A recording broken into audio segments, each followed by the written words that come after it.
Britain has been forced to gorge on mass immigration like a racially tolerant foie gras goose.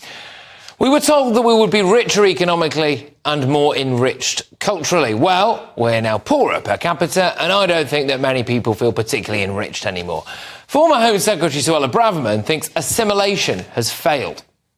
If you take a hard, honest look at our country, we have towns and cities around the United Kingdom where multiculturalism has failed, where communities are living parallel lives, where people come here and they don't speak the language, where they come here and they don't want to take part in British life, they don't want to integrate.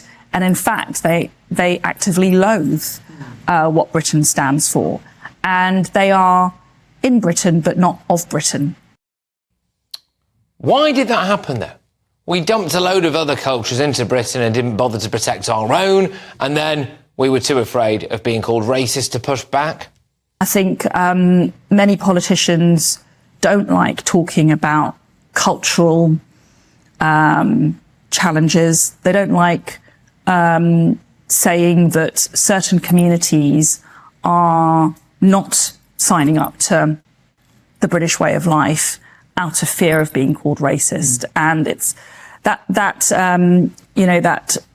readiness, generally by the left, to jump on anyone who might utter something like that and call them a racist, a bigot, a xenophobe, has a real chilling effect. Well, what has this culminated in? Listen very closely to what Mrs. Braverman says here. We need to start talking about why we are not able to produce this cohesive society which can unite behind a set of inspiring British values.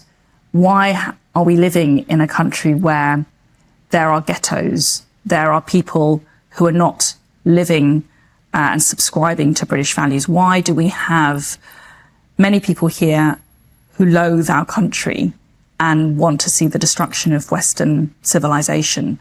Why are the authorities appeasing this sentiment?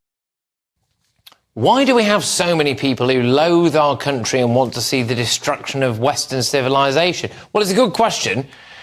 She thinks minority groups should do Brits the common courtesy of trying to assimilate. Also do need to ensure that minority groups subscribe to a unifying view of what it is to be British and what's made this country great in the past.